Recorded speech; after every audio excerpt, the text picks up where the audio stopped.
Hello, everyone. I would like to welcome all our participants. First and foremost, I would like to thank our very special guests for joining us today and their willingness to share their knowledge with us. I would also like to welcome our viewers who are joining us through the live stream. May I remind you that the comment section below the live stream is now open. If you have any doubts or questions for our experts, you can post them here. And at the end of the panel, one of us will ask them on your behalf. My name is Julia Kieloch, and together with my colleague, a fellow student, Mikołaj Salawa, we will be moderating this panel. And without further ado, I think we can proceed to the most important part of this panel. I will now give the floor to my colleague, Mikołaj, who will introduce our first panelists. Great, thank you, Julia. So we're about to start our conference. But firstly, let me introduce our speakers. So as a first, we will have a pleasure to hear Professor of Adama Mickiewicz University in Poznaniu, Professor Joanna talking about from uncivil to civil society, how to measure changes in social consciousness in Belarus. Then Mr. German Carboni will talk about Belarus needs a solidarność, how the Belarusian present economic structure conditions its future. And closing our first panel, we will hear Mrs. Maria Schulders talking about the potential of public-private partnership implementation for the improvement of Belarusian social infrastructure. So let's start our first panel, and Professor Joanna, please start. Thank you very much for invitation and your kind introduction. Today I will focus on analyzing the relationships between uncivil and civil society, and I will show how we can measure semantic structures that are distributed in the political discourse. As you know, in 2020, a large wave of anti-government mobilization swept throughout Belarus. And this social mobilization was triggered by the presidential election in which Alexander Lukashenko sought a sixth term in office. Mass mobilization was a sign of opposition to authoritarian rule. And importantly, Belarusians' contentious performances organized by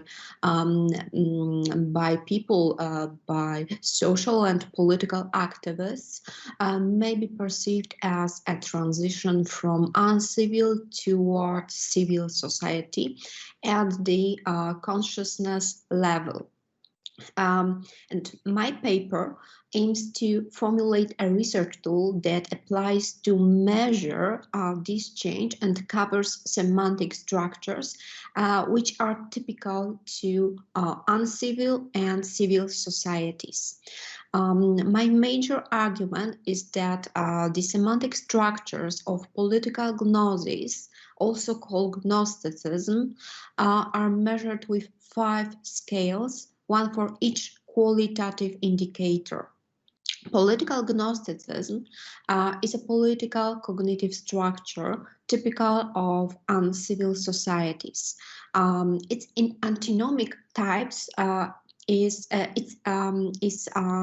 political gnosis characteristics of civil societies that are determined by its individual semantic structures. And I assume that the following Gnosticism's qualitative indicators are as follows. First, dividing people into we insiders and they outsiders. Second, fallacious immanentization of the eschaton. Third, political obscurantism as a mode of dealing with dangerous knowledge. Then creation of the total enemy. And finally, strategies of survival on the historic battlefield. And I assume that each of these features takes on values that contribute to the extent of the intensity of Gnosticism. And these variables take on values specific to hard, moderate, and soft Gnosticism, respectively, and they are characteristic for uncivil societies. On the other hand, we have diagnosis, and diagnosis is typical for civil societies. And I also assume that my study revolves around theoretical assumptions that draw upon the theory of political legitimacy. And I assume that the means of legitimating political and legal structures closely adheres to the types of the political structures. And as we know, scholars started using the term of religion to address this means in the 20th century during the rise of the prominent ideologies that came to power, like fascism or communism. And they pointed to the sacralization of politics, understood as the occurrence of the religious dimension in politics. And what is important here is the fact that the sacralization shifts modern politics from a more liberal paradigm, which reduces politics to an administration of rules of the free capitalist market, to a metaphysical approach, wherein politics aim to come up with final solutions to deal with the human fate, society, and humanity. I also assume that non-democratic religion is political Gnosticism, that I assume is a type of social consciousness characteristic of non-democratic political structures and non-civil or uncivil societies. And it serves to affirm that democratic erosion and non-democratic regimes are just. And this type of discursive legitimation provides semantic structures that are indicative of anti-democratic tendencies, the existence of uncivil society within a political regime, and finally, I'd like to underline that they are necessary but not sufficient components of non-democratic systems. So the other components that define the nature of a political system should derive from other theories. My theoretical grounding for hypothesis relates only to the political consciousness sphere. And so let's concentrate on the very tool for measuring the political consciousness of Belarusians who took to the streets to manifest their opposition toward the quality of political system. So first, we can make use of the segregation of people that consists in differentiating between we insiders and they insiders. And this indicator takes on high value when a communicator considers the in-group as divine while demonizing the out-group. So it is the extreme differentiation. Anthropolarization and the attempt to show that the other are bad, are evil, entail an extremely and positive, negative evaluation respectively. And moderate intensity comes in the form of assigning positive traits to the in-group and negative ones to the out-group. And finally, low intensity manifests itself as portraying the in-group as better than others, or not as bad as others, while the out-group as the worse or not as good as others. And we can use this indicator in order to analyze political consciousness manifested in the references to the political system and its components, manifested by activists that showed their attitudes towards Lukashenko and its political actions. The second indicator concentrate on political reality, and it is of a utopian nature.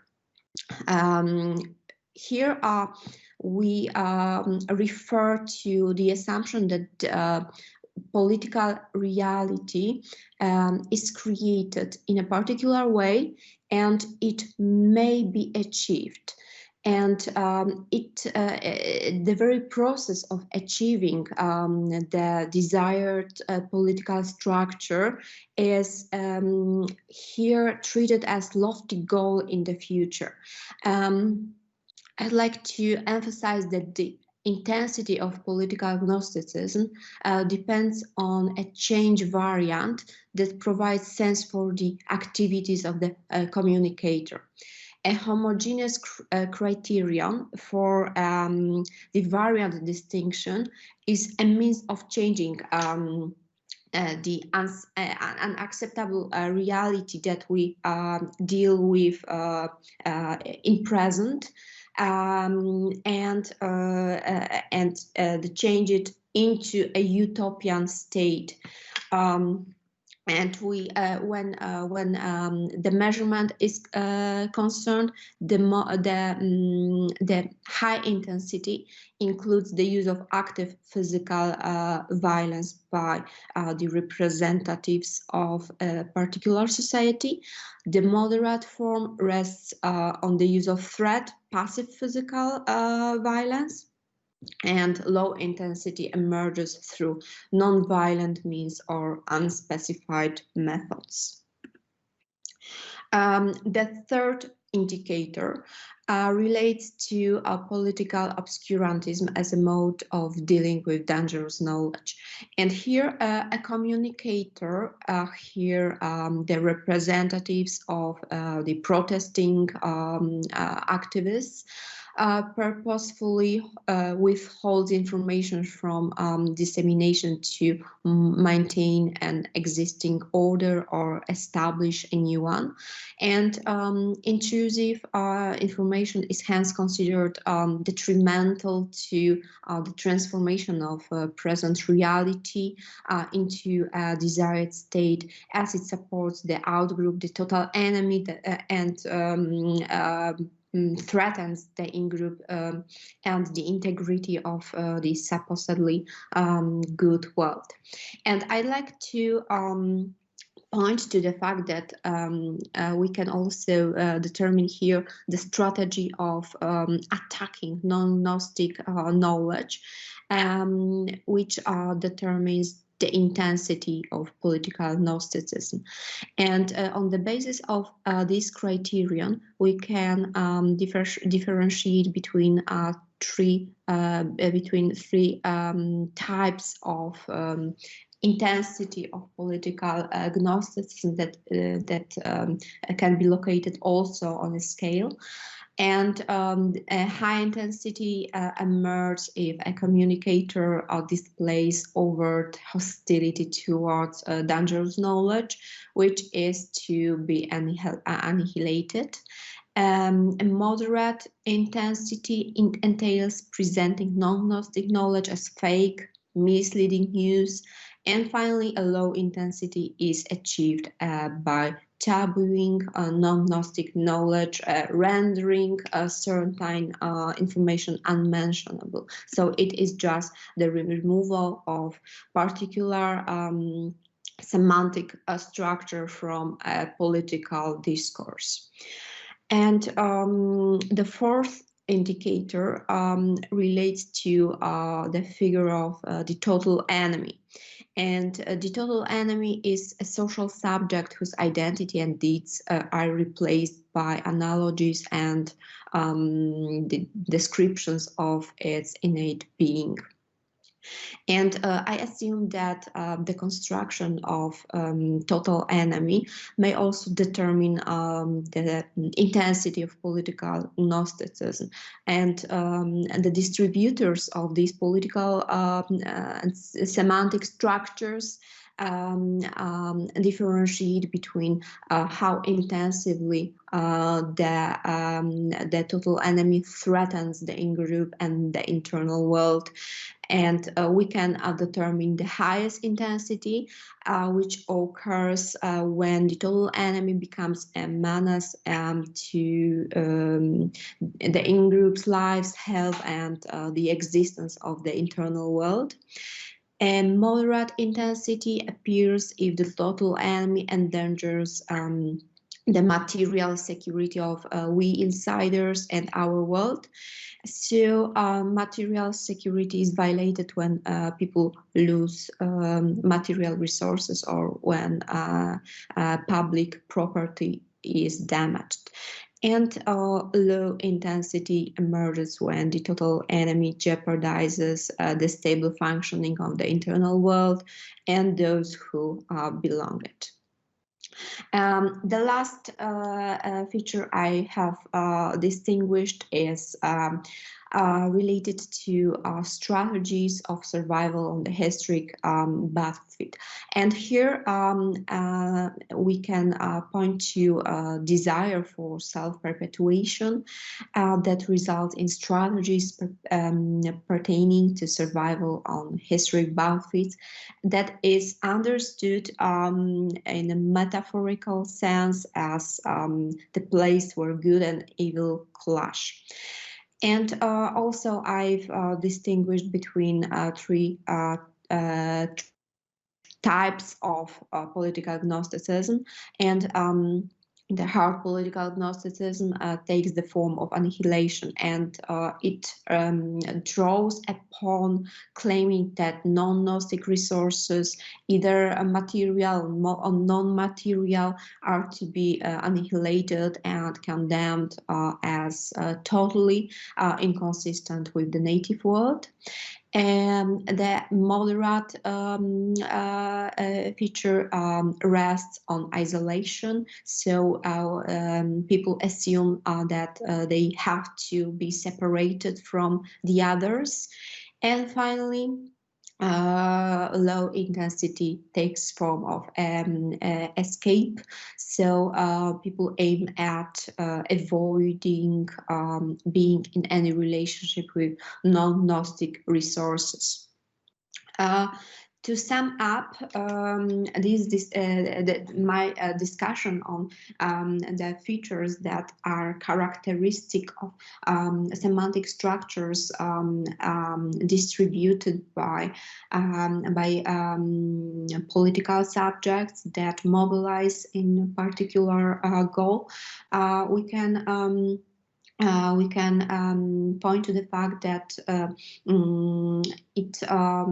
the category of political Gnosticism provides us with the opportunity of analyzing political cognitive structures whose essential features allow us to differentiate between the references to the relationships established by the ruling and the ruled, and they reflect on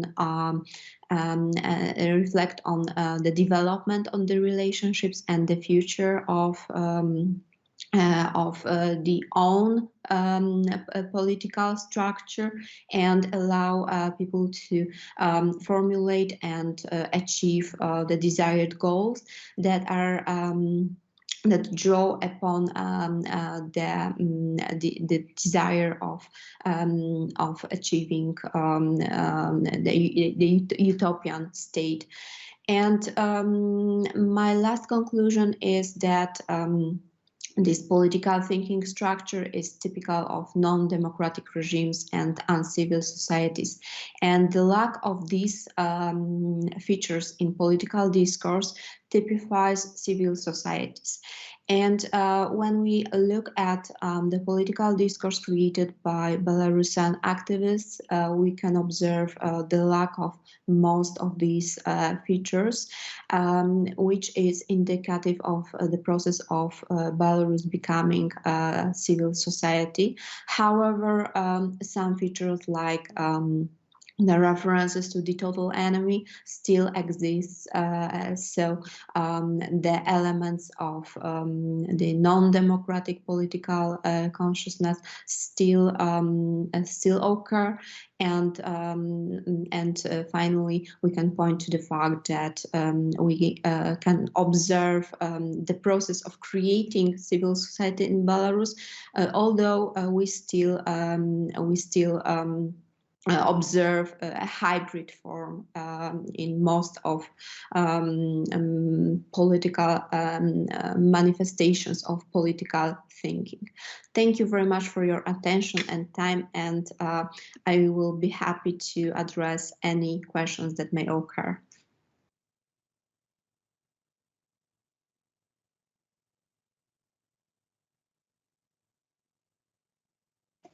Thank you very much, Professor.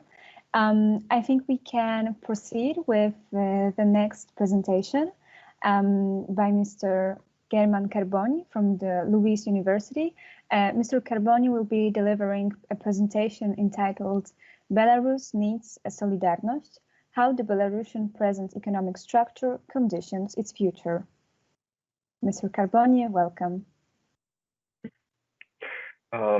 Thank you for the introduction. And well, I think we can start. If I can, I'll share also a presentation, and I'm also sorry for not being able to deliver such an accurate and methodologically accurate presentation like the former presenter, Dr. Kampa did. As mine is just a working paper, I'm still kind of working on a paper that tries to address how the economic structure of the country created the conditions for the eruption of the protests in 2020, but also created the conditions up to a certain extent, determining limits to the possible, let's say, the perspective of success of this process that we see indeed stagnating. Belarus is today facing a stalemate that unfortunately seems on the medium term, Lukashenko is winning. So I believe that this is due to, let's say, the extent to which economic transformation in the country happened between 2014 and 2015. Indeed, let's start. I'll try now to share this. I don't know, you see the screen, the presentation? Not yet, but I guess we can wait just a moment. Okay. Try now.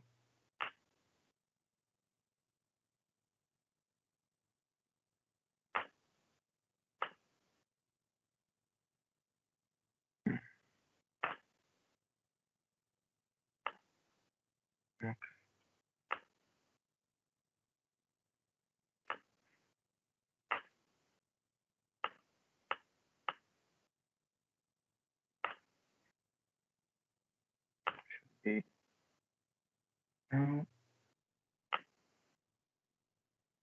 Is it visible? It's working properly Yes, right now. it's working. Okay, so at the beginning, I want to address, first of all, the theory. I decided to use methodologies and theories that have been developed in over, let's say, 20 years of studying of color revolution in Eastern Europe. So at the beginning, I will address, first of all, why we can consider Belarus, though an atypical, sui generis, a color revolution, since 2020 as fun, or an electoral revolution, which is a label that I prefer. I will specifically focus on the theories developed by Henry Hale on authoritarian patronalism, and then on Scott Drabnitz, that focuses on the economic constituencies, on the creation of constituencies in the society for change, mostly focusing on how a prerequisite for these events are, first of all, economic pluralism, and that creates autonomous poles of economic power that are interested in, for example, further liberalization of the country, or in restraining the power and the arbitrariness of the government, which, as you know, Belarus as basically neo-Soviet economic dominated state. So you can imagine the interest by the entrepreneurs, or even the workforce that is privately employed and that has limited perspectives of development, or those parts of society, like high-skilled workforce,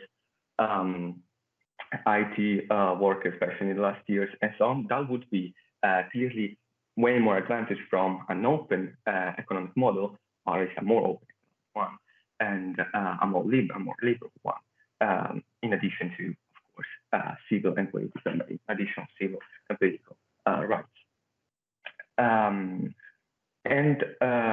So focusing on this, I will look how the economic reforms that took place between 2014 and 2020 created these constituencies, and I will use very basic, let's say, variables.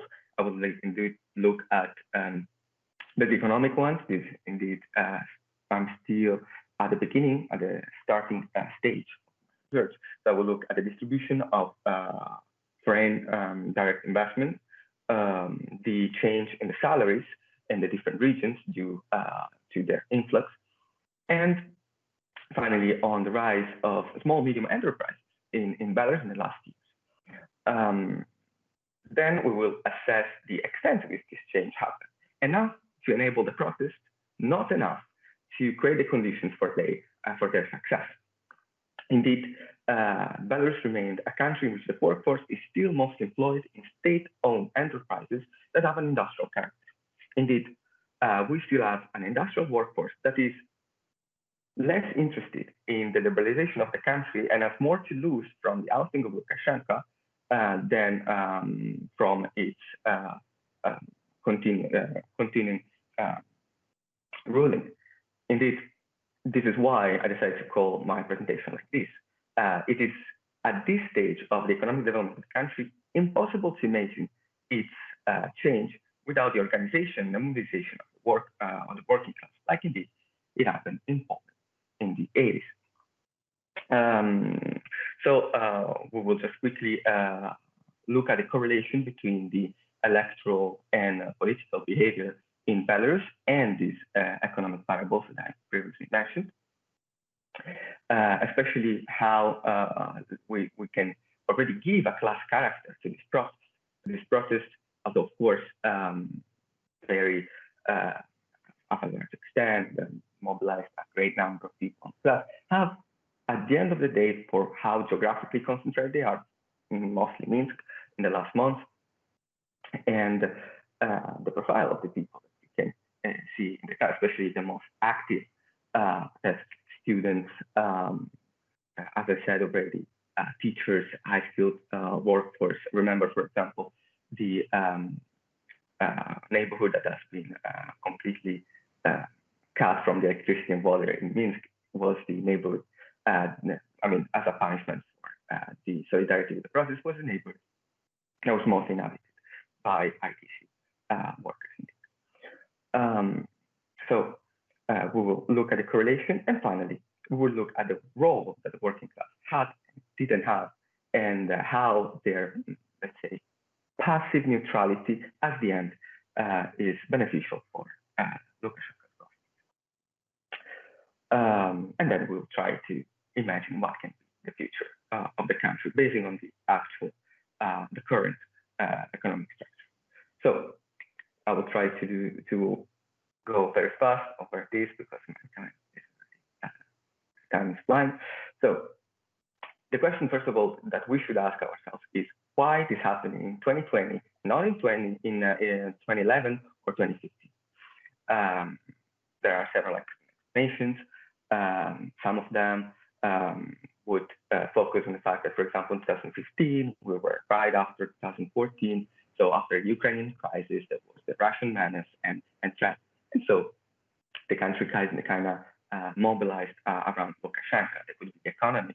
The economy stagnating the last years. In 2014, actually, we had a recession due to the worsening of the economic situation of Russia, which is the first economic partner of Belarus. And of course, we have people that, or authors and journalists, suggest that the mismanagement of the COVID crisis has been one of the main causes for this protest. People became increasingly disenchanted by Lukashenko and his capacity to produce good governance. And of course, we can put all this together. Well, I don't believe it's any of these. Russia, or at least none of them, is as fundamental as the economic structure of the country. Even economy, we remember that 2011, Belarus had a huge currency crisis that impacted very deeply the quality of life of the population, and nothing happened. Russian threat hasn't been, or at least hasn't been presented as high as it has been in these last years. It doesn't, before the elections, we can recall the mercenaries that have been arrested by Minsk, Lukashenko mobilized divisions at the Russian border, and so on and so on. So at the end, the second question we should ask ourselves.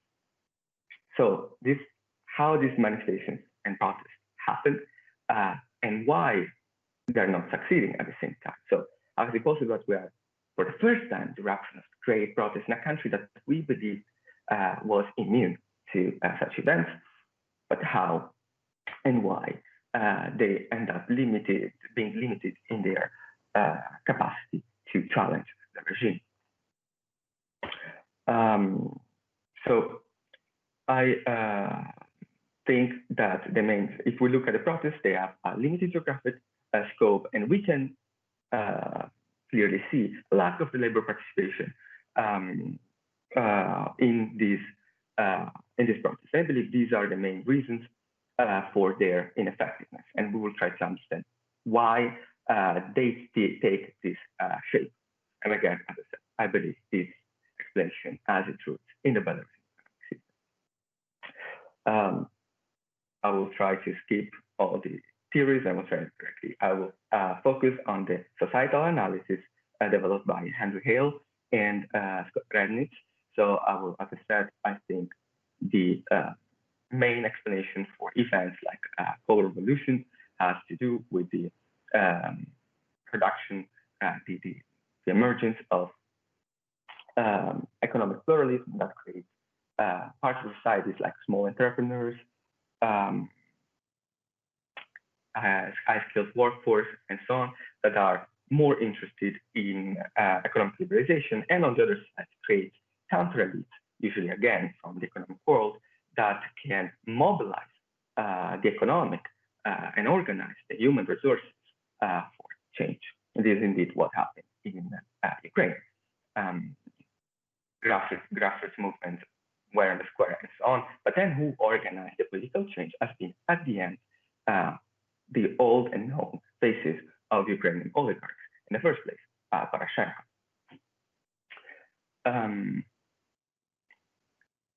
Is it a color revolution? Very quickly, at the end, the definition of color revolution can be narrowed down the fact that it happens after a fraudulent election, sees mass mobilizations to be asking for new elections or a recount. And sometimes the West-leaning geopolitical preference are added as an element that defines these events. Although we have the 2018 Armenian president that wasn't European in his character or pro-Western, that has been still considered a color revolution. So this is, let's say, a facultative feature.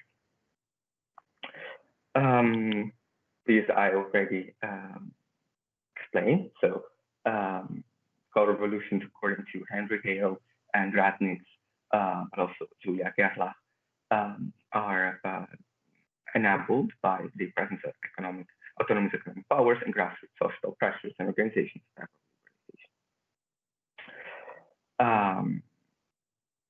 Yet in Belarus, this has been considered impossible because we have an economic system that has 75% of the economy under the control of the state. So we didn't have any economic pluralism. This workforce was mostly dependent on the state and the presidential administration, precisely, which is in charge of administrating and managing the Belarusian most important state-owned enterprises. Meaning that for most of the workforce, actually ideas like privatization, liberalization weren't that complete at the end of the day. And that's for what they voted against originally when they voted for Lukashenko in 1994, what they continued in a certain sense to passively support. I say it because especially the older part of my family can be Belarusian family, as I am half Belarusian, can be kind of framed in this, let's say, part of the population.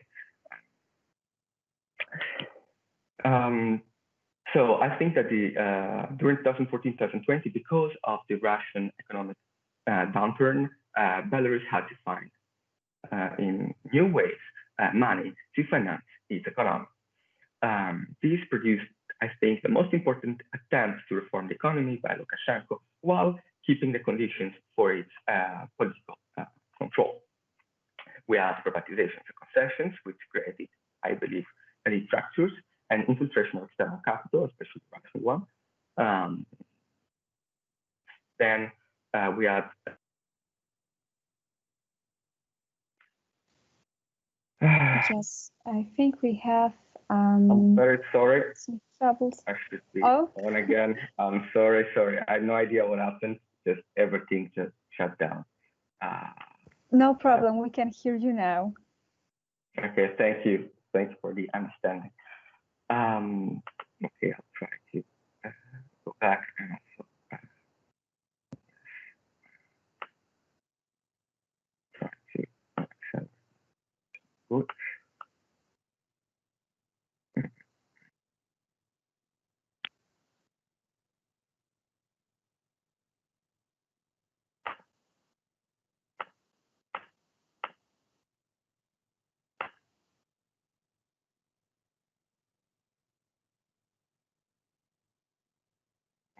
Okay.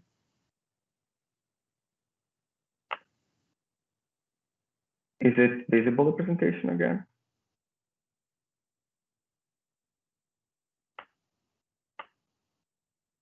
Or not? Not yet. I'll try again. Yes. Yes, now it is visible. Okay.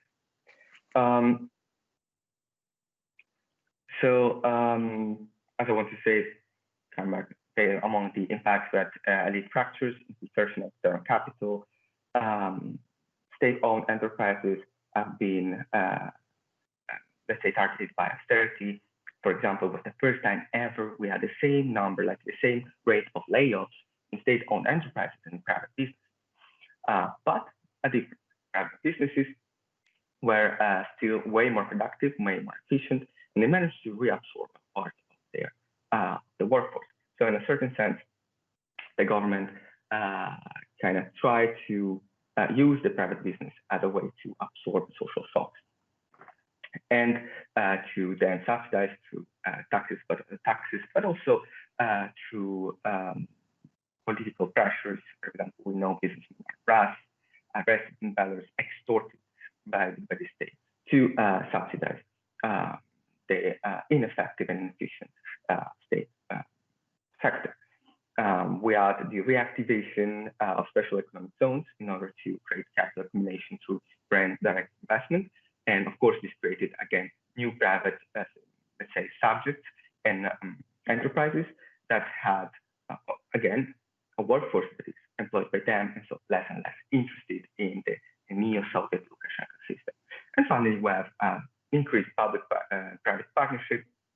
They had, for example, the high technology park that already existed since 2005, but has seen an incredible development in the last years. Very quickly, we saw in these years indeed increased foreign direct investment inflows, lower public expenditure, partial deregulation, and social stability and redistribution through still powerful public sector. Indeed, we have to remember that welfare, like in the Soviet times, is usually delivered by the state-owned enterprises. So, I already said privatizations. So the emergence of new elites and fractures. Among them, we can even say the new figures of the opposition. The opposition that presented itself in 2020 wasn't part of the old organizations we know, like the Belarusian Christian Party or the Popular Front and so on, Mickiewicz, etc., etc. They were high-profile people in the Belarusian society, like Tsepkalo, director of the high technology park, or Babariko, who managed the biggest, let's say, Russian bank in Belarus, Biel Gazprom Bank.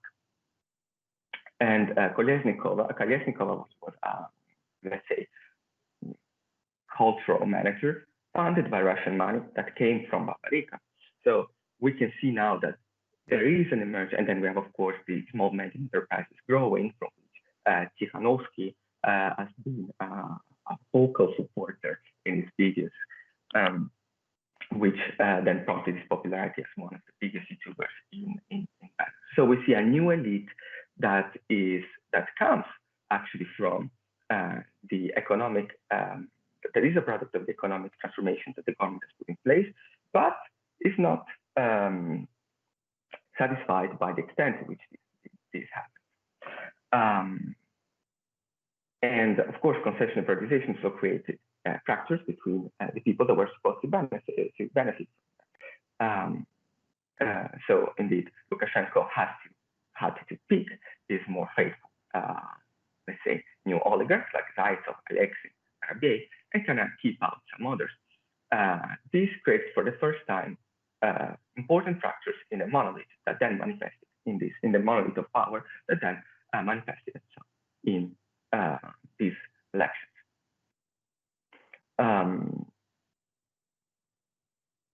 Then, okay, I already talked about the austerity. There's many ways. We already talked about the layoffs of state-owned enterprises, privatizations, the pension reform in 2017, passing out energy subsidies that clearly brought down the purchasing power of the Belarusians. And that produced a growing trend towards immigration, especially towards Poland. Indeed, those Belarusians now live thanks to the remittances of the immigrants that went in Poland. This is incredible soft power, that kind of shows the products of liberalization. People in Belarus remember Poland as the place where they used to go and sell stuff because they lived worse in Belarus in 1991, and now is the place where they emigrate to work. This is an incredible symbolic moment. And indeed, Belarus is the country with the highest number of Schengen visas per capita. It's not isolated, and they can see that the quality of life around is growing while Belarus is stagnating.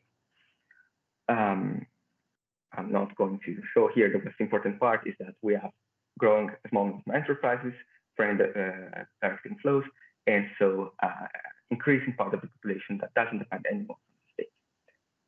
You can see data. This is the increasing importance in the economic system of the IT and ICT sector.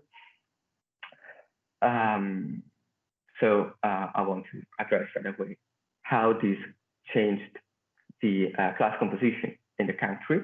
So we had a growing number of entrepreneurs, high-skilled workers, highly educated workforce with higher salaries, but that are geographically concentrated, especially in Minsk. So this is creating, in what used to be one of the most equal countries of Eastern Europe, important divergences and gaps. Gaps and divergence not only in salaries and quality of life, but also in political and economic. Here we can see the distribution of the foreign direct investment. Half of it is in Minsk city. The second one is the Minsk region, and then the other ones have, let's say, crumbs of what the FDIs in Belarus. We can see that there is a growing trend of inequality between regions, GDP and GDP per capita, in development of private business, in average salaries. Where Minsk and its region are becoming, and the region of Minsk are becoming less and less dependent from the state, but the other ones continue to be highly dependent by the state-owned enterprises and heavy industry. And where the foreign investment, for example, and so the part of the economy that's open, has not that big of an importance. Here you can see a map, how that it kind of gives an impact on how unequally the FDIs are concentrated. This is the GDP per capita compared to Minsk. And this is the average compared to Minsk. We have regions that have less than half, that where people earn less than the half of what is earned in Minsk. This is the trend in the last years, stagnating when it comes to the GDP, although we see that most of the regions are going down, with the exception of the Minsk region, which is the light blue one. Then we have the average salaries. When we have 100% is Minsk, the city of Minsk, and the other ones are going down and down. So there's clearly a part of the country that had benefited from the reforms that happened between 2014 and 2020, and another part didn't, and it's not interested in more than of that, for obvious reasons. Right? The protests have started in all the country, but now are concentrated mostly in Minsk. We can see a profile of the protesters as highly educated, as already said, and mostly employed in the private business, and so on. Sokor, Vladimir Sokor, called it a bourgeois revolution for this reason, and I tend to agree.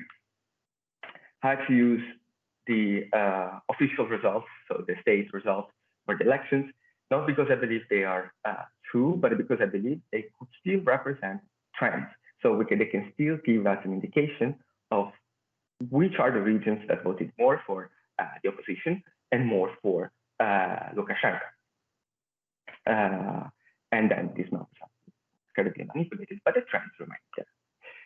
So we can see that the votes against Lukashenko are distributed more or less like the FDIs, and they kind of are very similar to the map that we saw on the GDP per capita.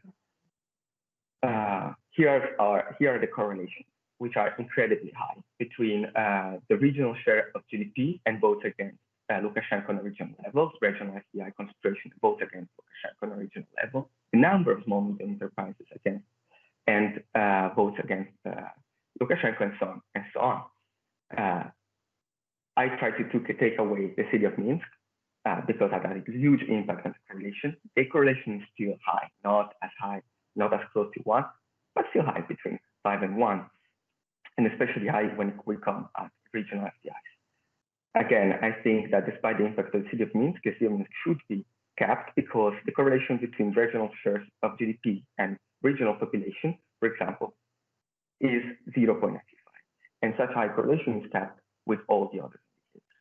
So Minsk, if we look at the number of votes, the electoral importance of the city of Minsk, well, it is, at the end, it is as impacting electorally as it is in these, let's say, correlations I made.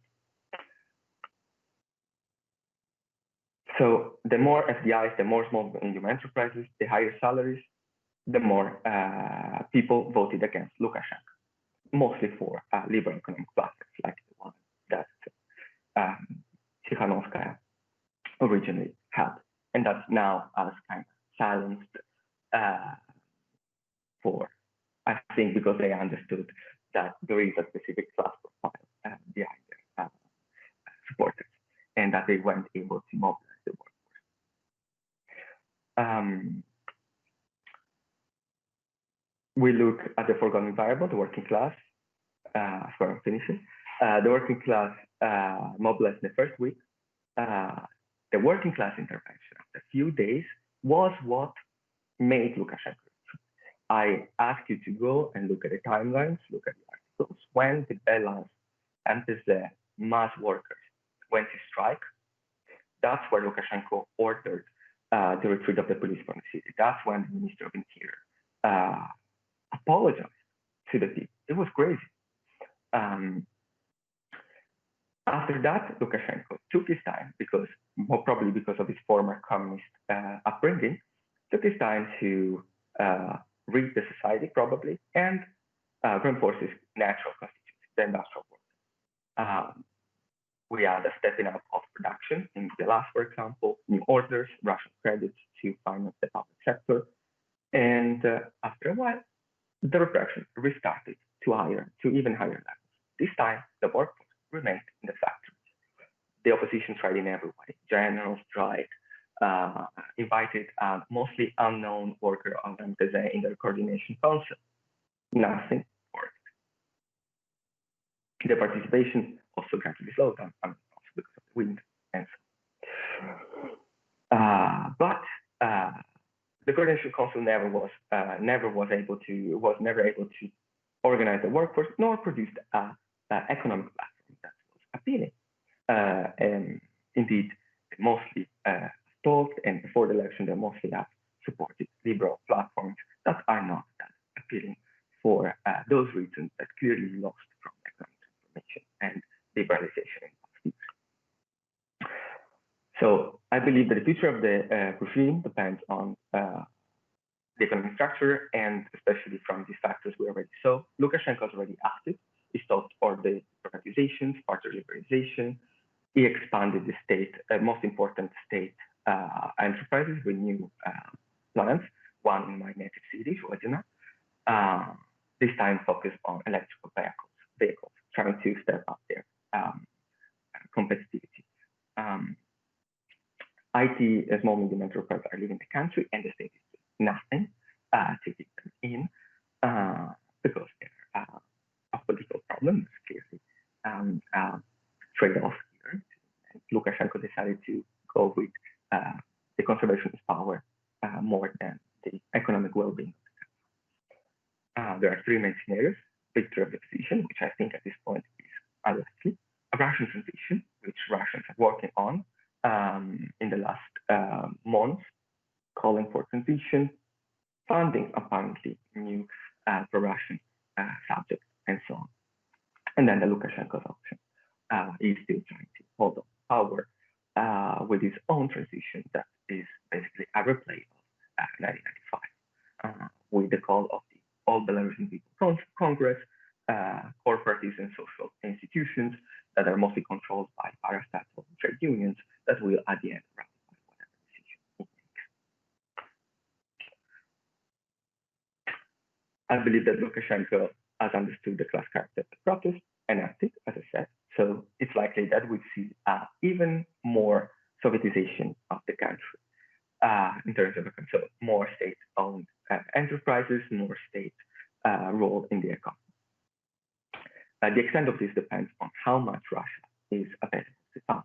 But Russia doesn't have that much choice until they produce a politically viable alternative. Indeed, the Lukashenko versus Russia conflict will decide Belarus' future. Western's engagement, I think, will draw the current opposition to its side. But that's it. There won't be that many other positive aspects on this on the longer term. The workforce will grow.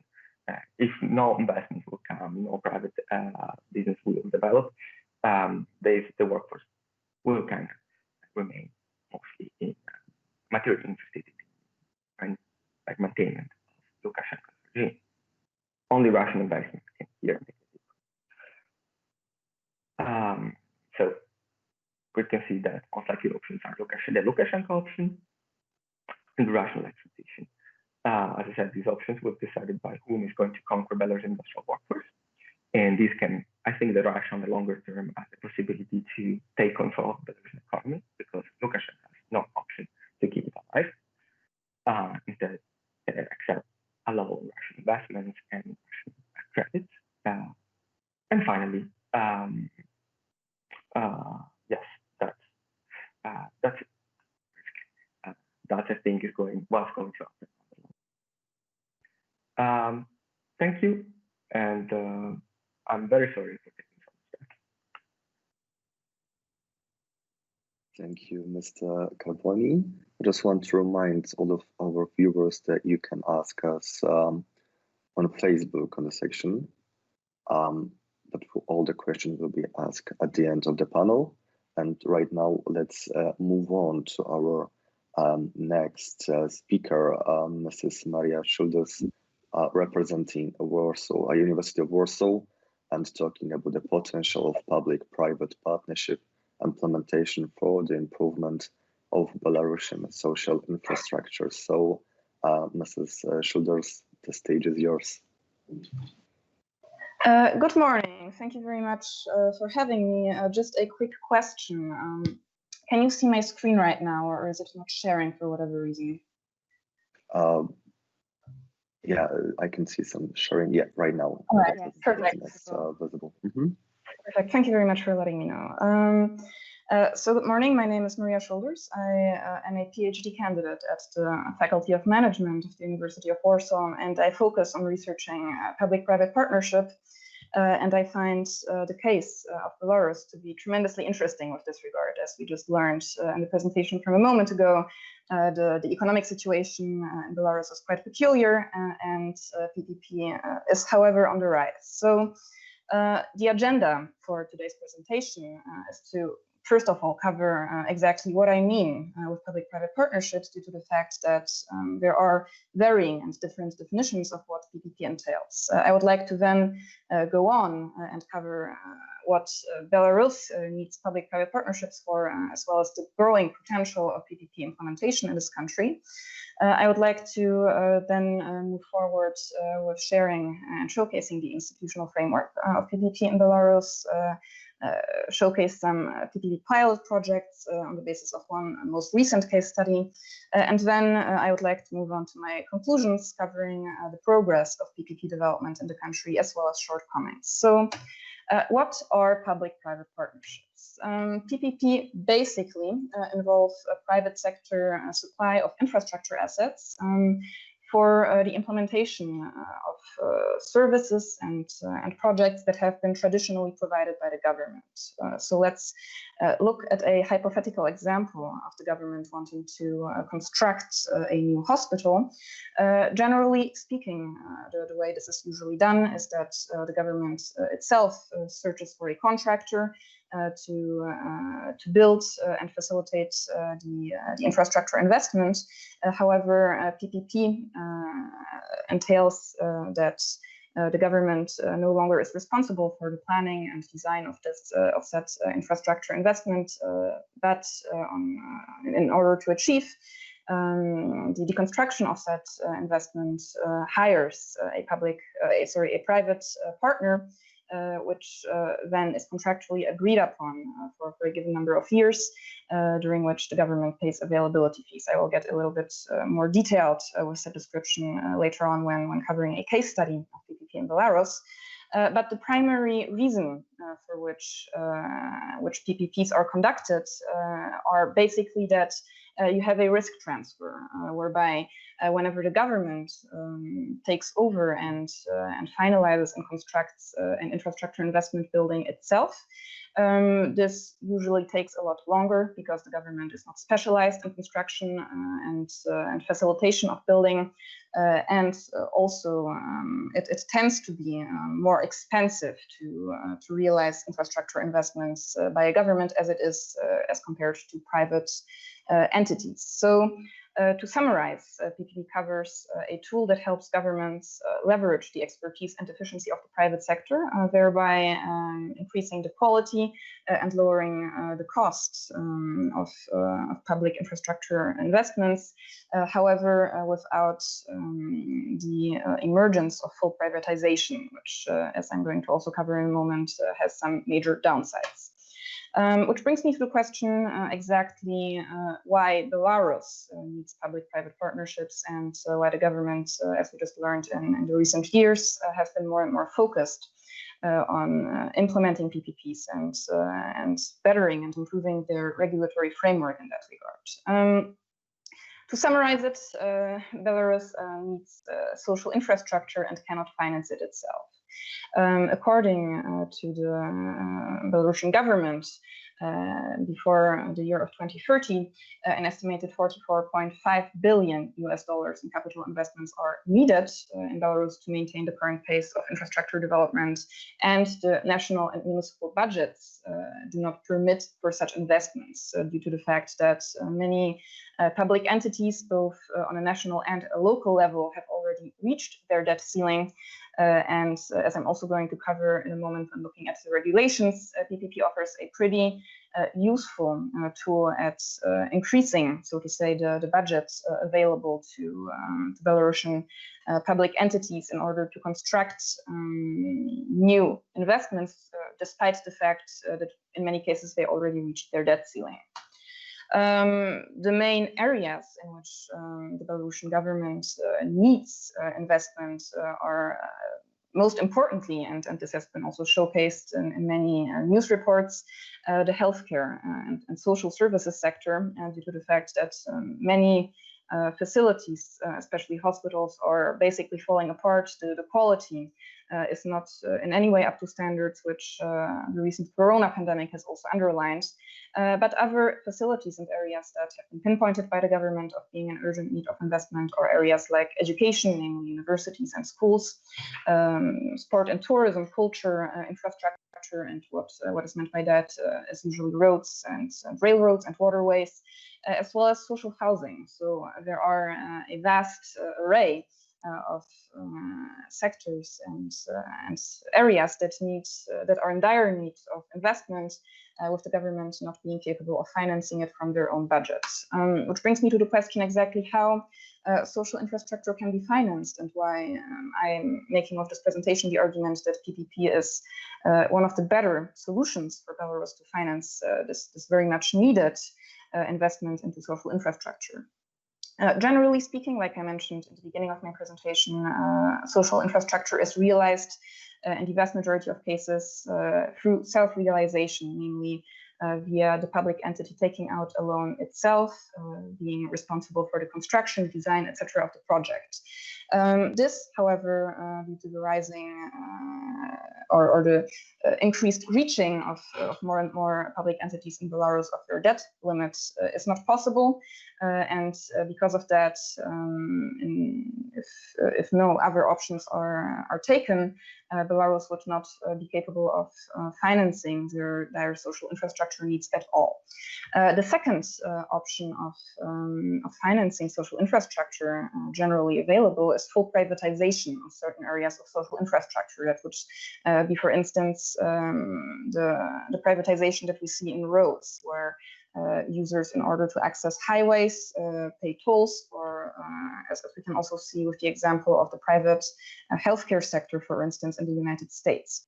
The third option of financing social infrastructure is public-private partnerships, which of course is the focus of this presentation.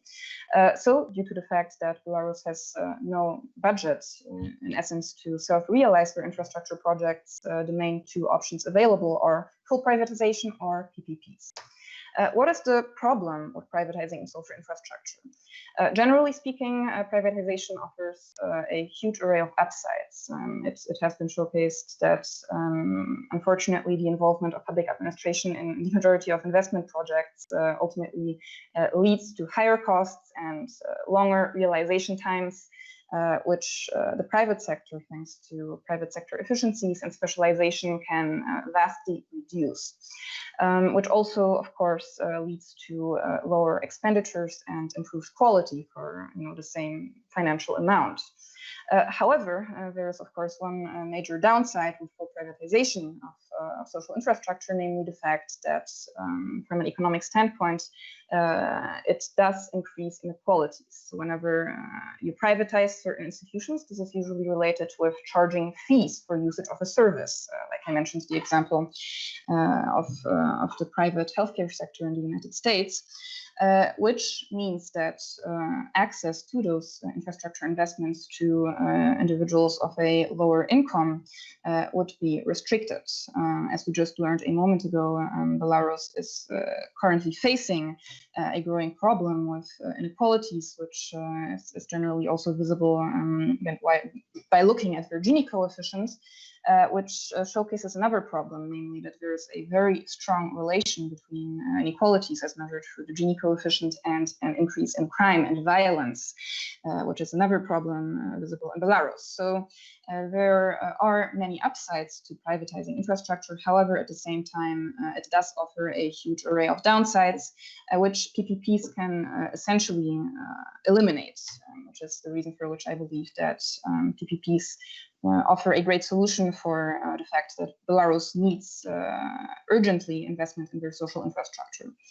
Belarus itself has noticed that and has in the last few years been trying to improve and better their framework for PPP by offering legislative bodies and institutional guidelines for PPP implementation. The start of Belarus trying to increase PPP involvement in their country was in 2014 through something called the Infrastructure Interagency Coordinating Council, or the IICC.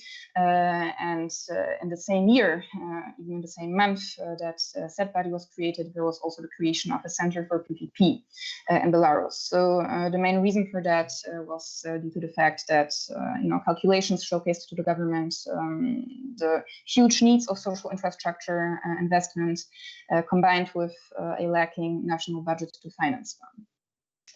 In addition, a year after that, the Belarusian government has also introduced a law on public-private partnership, which established some main conditions for the implementation of PPP projects, some very much needed definitions of PPPs, offering a very helpful framework for the private sector to cooperate with the public entities in Belarus to finance projects. And lastly, in 2015, the Belarusian government also published a national infrastructure plan for 2016 to 2030, which reflected the country's infrastructure needs in a very visualized and data-centric, so to say, way, depicting the budgetary constraints of the government as well as the areas that most need financing and investment. All of that combined leads to a pretty good development when it comes to PPP implementation in Belarus, namely the fact that currently the country does possess a pretty good legal framework for PPP. An institutional environment has been formed thanks to the creation of the PPP Center in Belarus, and there have been an increased amount of training programs and pilot projects for public entities as well as individuals working for said public entities seeking to cooperate with the private sector. You can see on the screen right now a list of all of the legal provisions that have been implemented since 2015. But to kind of summarize it, they offer an increasing amount of detailed definitions and descriptions of what PPP projects entail, what frameworks they can be implemented in, and most importantly, a very similar provision to the Act of Revitalization in Poland that we have seen, namely a law instituting that a PPP cooperation in Belarus does not contribute to a municipality's debt ceiling, which means that a municipality who would otherwise not be capable of taking out a loan and financing social infrastructure thanks to public-private cooperation can now access this private infrastructure to, for example, create a road or a hospital. Which brings me to PPP pilot projects and a brief analysis of basically how public-private partnership has been developing in Belarus ever since the government recognized the need for PPP frameworks and implemented it. Basically, unfortunately, there are still very few projects in Belarus in the PPP framework, and the majority of them, or at least half of them, are in the telecommunications sector, as well as electricity and natural gas. There is also one minor railway program in public-private partnership. So the number of PPP projects in Belarus is to this day very limited, but there are a number of PPP pilot projects launched. Those, however, showcase a fairly negative issue or a problem in Belarus, something that I would like to again briefly cover with a case study. The case study concerning the M10 motorway, which was a project that the Belarusian government announced all the way back in 2015, namely that there was a plan to select a private partner who would be responsible for the design, construction, financing, and operation and maintenance of a section of the M10 highway at the length of 85 kilometers, which is visible in the image that you can see on the screen right now. The area marked in orange was supposed to be financed through a PPP cooperation. And there was a very structured plan for all of the aspects that had to be taken into account for this project to go ahead, namely that the number of lanes was planned to be increased, that the speed limit and hence the road quality had to also be significantly improved, and so forth. However, despite the fact that the Belarusian government gave a very detailed timeline elaborating exactly when they are going to announce the winner of the tendering procedure and the contest, basically, which private entity would get to construct the road, a winner has not yet been chosen, which pinpoints a pretty big trend in Belarus, because when looking and analyzing different cases of PPP implementation, this is unfortunately something that tends to repeat itself, that the Belarusian government is looking to implement a project within the PPP framework, however, is incapable of either finding a good private partner or there are some internal problems with the PPP tendering procedure. This is something that we have been observing in Poland as well in the beginning when PPP was implemented, and something that fortunately we managed to significantly improve since then. So this is not a Belarus specific problem.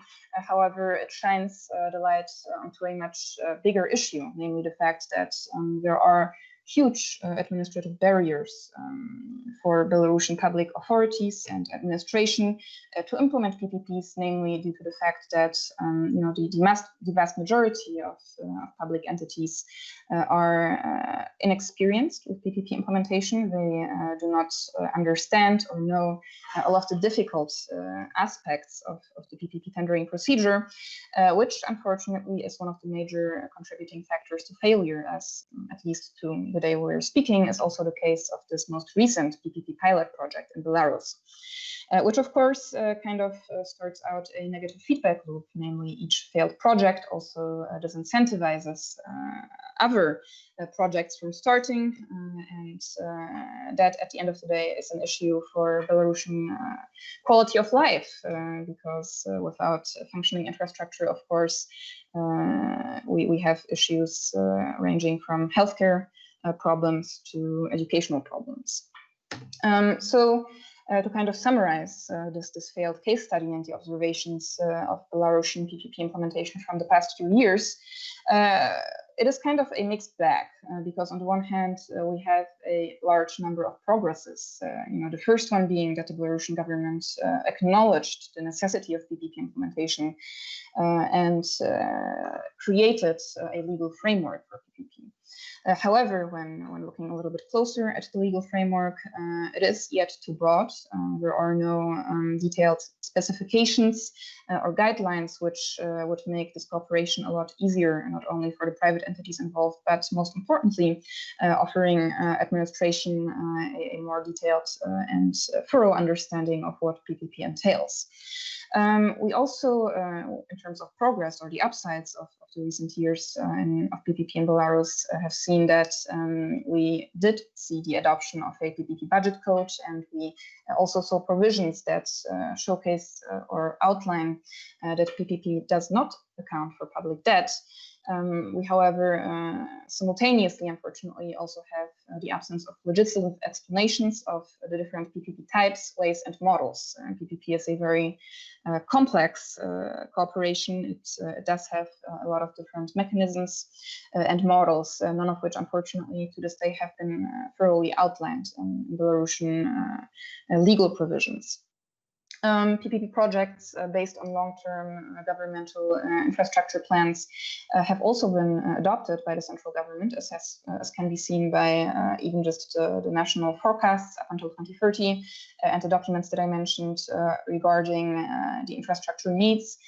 However, and this is, in my opinion, one of the biggest issues in Belarus, we do not have any openly accessible and functioning governmental databases when it comes to PPP projects and tendering procedures, as well as guidelines. As I mentioned a moment ago, when we're looking at the case study of the problematic development with the M10 PPP project, a lot of Belarusian public authorities do not thoroughly understand the PPP process, because it is, at the end of the day, a very complex and difficult process. It involves public financing aspects, legal aspects, and so forth. And the government, despite creating a PPP center, has not yet offered, in my understanding, a sufficient amount of guidelines and support, which would make the PPP procedure a lot easier, and also most likely decrease the number of failures when it comes to launched PPP projects. Which also brings me to the fact that while there are mechanisms of replacement of private partners in case, for instance, something in the project goes wrong, some criteria are not met, this also pinpoints or highlights a pretty big shortcoming in the Belarusian legal code, namely that there currently is an absence of legal protections of the concessionaire's interests, and generally speaking, the way that the risk distribution currently looks in Belarusian PPPs, the private entity conducting or participating in the PPP is the carrier of the vast majority of risks, which in combination, even just with the recent political issues that Belarus is facing, is not ideal. It certainly disincentivizes many private institutions from cooperating with the government to create infrastructure investments. So to somewhat summarize this presentation, I hope I did not take too much time. We do see that the Belarusian government has recognized the potential of PPPs, which is a very positive trend. while at the same time also implementing a large number of legal provisions and even a PPP body within the Belarusian Ministry of Development. That is due to the fact that Belarus has publicly acknowledged that PPPs would not only lower the construction costs of creating social infrastructure, but also offer a way to finance that social infrastructure due to the fact that Belarus does not possess the necessary budget for doing so. If improvements were to be implemented by Belarus, for instance, offering better guidelines and support mechanisms for public authorities, I also believe that the quality of life of Belarusians would be increased. As I argued in the beginning of the presentation, we do see an increase in inequalities of the Belarusian population, which is very problematic. And investments in social infrastructure could certainly offer a tool to counteract that via public-private partnerships, offering a mechanism of avoiding privatization. So that would be everything from me. Thank you very much again. And in the case of any questions, please let me know. Great, thank you. We have one question. If Belarus needs solidarność, then who will be Lech Wałęsa? Is Świetlana Cichanouska a good political leader? Does she has enough charisma to make a significant change while she is abroad? And I think that the question concerns the presentation about Belarus needs solidarność. So, Mr. Carboni, could you answer? That's actually a very interesting question. As we know, Belarus had a huge problem this year. Lukashenko worked all these years, all these 25 years, 26, in repressing any possible alternative personality. And it doesn't mean only opposition. Also, the people that arrived to some popularity that were in his circle kind of were repressed, including several, not repressed, but at least, let's say, sent as ambassadors somewhere. In any case, always moved out from the spotlight. Many were voicing, for example, that this would have been the case for the Minister of Foreign Affairs, Mickiewicz, although this still didn't happen. Tikhanovskaya is developing clearly a significant profile.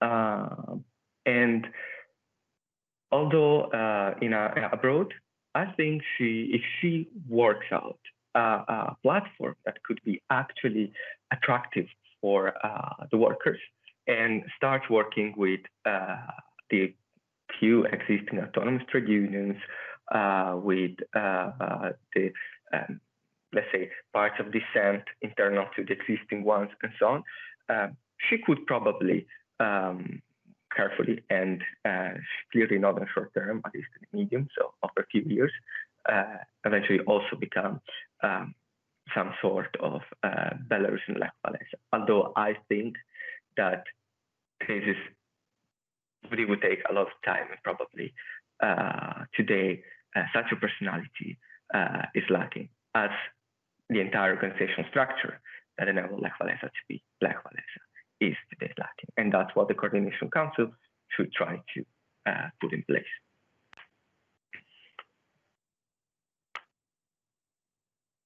Right, thank you. If our rest speakers want to answer this question, you're welcome, Professor Rack or Mrs. Schulters. Would you like to? Thank you very much.